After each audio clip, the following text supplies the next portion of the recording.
I'm soon outside, surrounded by various students and people who may or may not be their parents. Every so often I catch a glimpse of someone who clearly just came up from town for the promise of a festival. They're easy to spot, the ones who can't stop staring, and behind their eyes you can tell they're thinking, now what's wrong with this one? I almost want to yell at them, but at the same time, I cannot deny that I've been doing the same thing all week.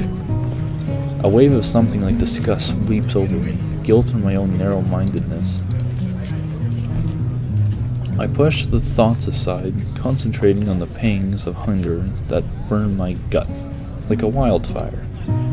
The scent of something fried leads me to the promised land where I can get some lunch. Just getting my order when a loud voice interrupts me. Hey, what the hell are you doing? Having break or lunch? Breakfast? You mean you just got up? Suddenly sleeping all morning feels like a crime. No, I meant lunch, honest. She's not buying it. Brunch. That's not a healthy breakfast at all. She snatches my food out of my hand and glares at me. What the hell is this girl doing? Hey, that's my breakfast. What happened to it being your lunch? That's my... whatever, it's my food. Amy places her hands on her hips and begins lecturing me. Did you really forget your dietary plan already? You need to be more conscious of your health, Hiseo. What about your heart? My heart's fine the way it is, mostly. All I get in response is a roll of the eyes. I doubt that. You wouldn't be here if that was the case, would you? The girl's got a point, of course, but I'm not about to concede it. It's not that bad of a heart. Certainly you can handle a little grease now and again. Yeah, sure, and handle a little running just fine too. Emmy seems unconvinced. Not surprising, as I have managed to convince myself. Maybe, but if you're not sleeping the day away all the time. A devious look suddenly crosses her face. Of course, if you've been following a routine from the beginning, you would be in this situation. Hey, I've been pretty eventful week, you know. For example, I almost died, and there was a lot of meeting people, and then I was on a roof for a while. Which is no excuse for slacking off, you know. A little near-death experience is no excuse for skipping basic exercise. Like running in the mornings. She nods as if something important had just been decided. So it's settled then. We've seen the error of your ways and you're willing to adhere to my routine, right? I'll see you bright and early in the morning. We'll be running buddies. You know, you'd already convinced me yesterday that this was a good idea. You don't need to convince me again. Not that I did a good job of being convinced. She's right about eating healthy after all. And here I am ordering up something grossly unhealthy. But delicious. There are more important things than deliciousness, aren't there? Like staying alive. If Emmy weren't here bro-beating me for my poor decisions, I'd probably... Hey, wait a second. A sudden question springs to mind. Hey, why the hell have you been taking such an interest in my well-being? Emmy shrugs and grins at me. You're the new guy. I figured you don't have many friends yet, right? Besides, I've caused you trouble all week, right? I owe you for not getting angry. And I told the nurse I would anyway. Huh? Crazy little running girl wants to make me healthy. Well, I suppose there are worse fates. Okay, that sounds fine. Thanks for your concern. Tomorrow morning, then? Figure that ends the conversation, so I turn to leave. Not so fast. Feel a hand on my collar, and in a second I've been yanked backwards. Hey, no need to be so rough. What do you want now? Emmy looks almost wounded by my annoyed question. Thought you could use the company. Besides, you were just going to try sneaking some more of that fried crap, weren't you? Well, I wasn't going to. Now that you mention it, it would have been a really good idea. I was not. Another glare.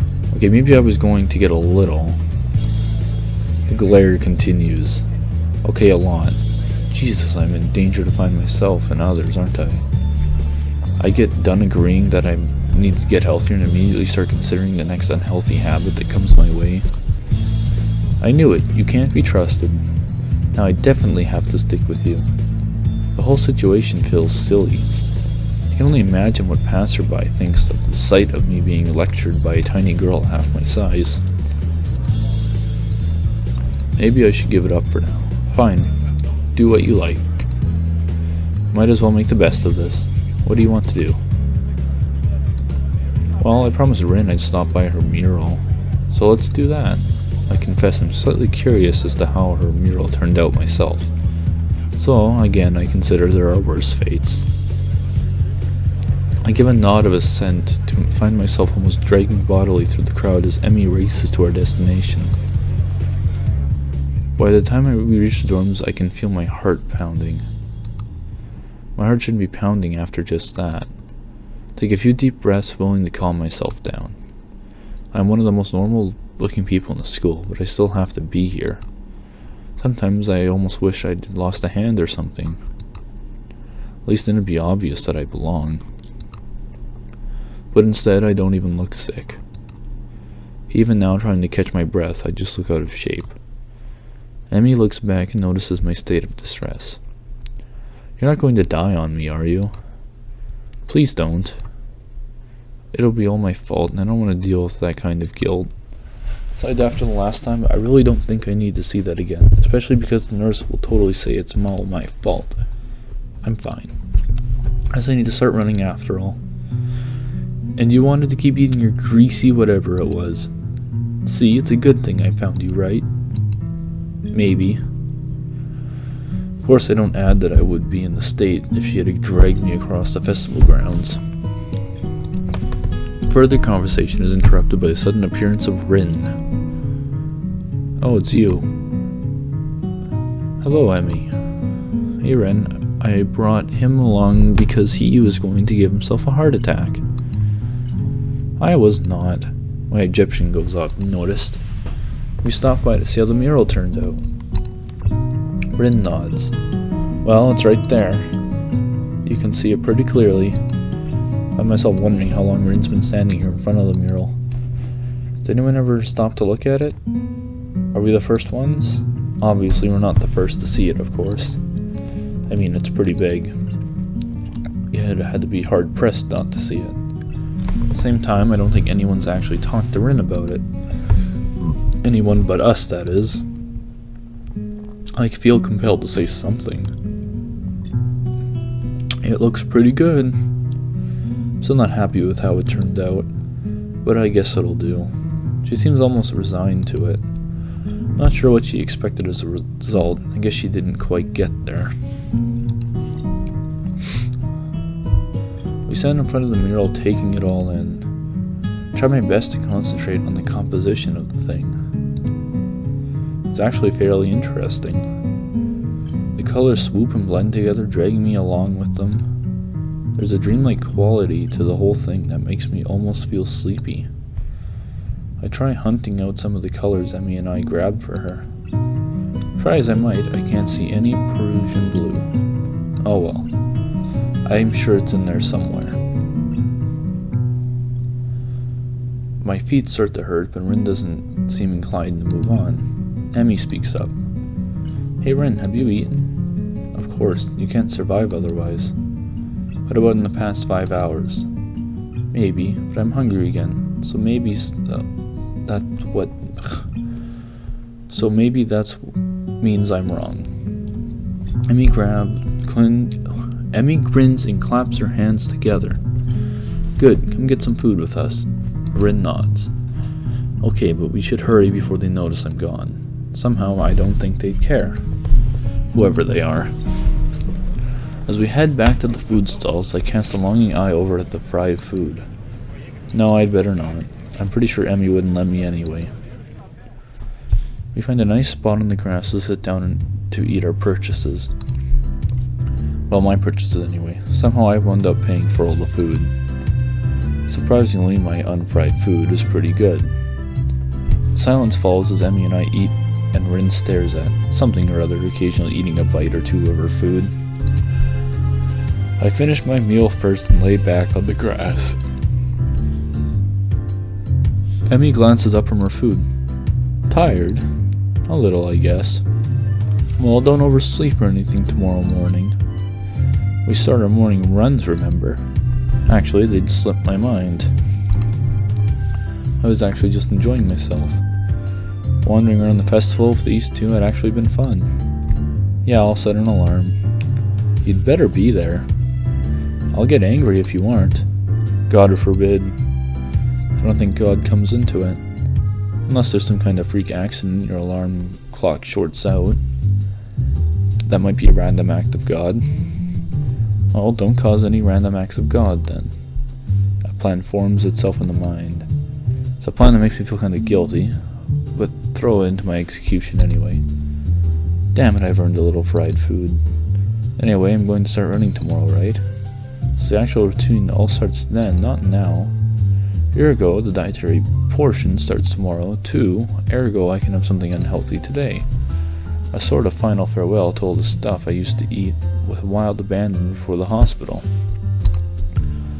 Actually, I suppose I should head back to my room. I have some homework to do, and if I'm going to run in the morning, I should make it an early night. Those narrowed eyes again. You sure you're not just going to sneak off and buy some of that fried stuff over there? Nah, I'm too full to bother now. Pat my stomach for emphasis. Besides, you two have cleaned me out anyway. Amy giggles, a surprisingly pleasant sound. Another pang of guilt. She's got to know that I'm lying to her, doesn't she? Or is she just that trusting? I feel kind of like a monster. All part of my monster plan, Sao. Well, I guess I'll see you tomorrow morning then. Thanks for the food and keeping us company. Here I thought she was doing me a favor. Rin nods. I won't say see you tomorrow because that would be like predicting the future, and I'm pretty sure I can't do that. Okay, bye you two. I feel oddly glad that I decided to leave my room today. Not a bad way to start my second week here, I suppose. Okay, I'm sure I'm out of Emmy's line of sight. I'll make a beeline for the food stands and buy some cake. At least it's not fried, right? That's slightly better than what I was planning to do. I still feel a little bad about lying to Emmy, though. She really does seem concerned about my health. I'll make it up to her somehow. Better head back to my room. Hey, I do have work to do. Well, I kinda wish that was the choice too, because I wouldn't have bought the cake. I would have just went back to the room. It would have been nice if that was the choice. My book waits for me, and I flop onto my bed and read through the fireworks display. Eventually, all the walking around, or more accurately running around, catches up with me. I really am out of shape. Maybe dragging me out in the morning to run might just be a good thing after all. It's something to look forward to.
So that's the end of Act 1.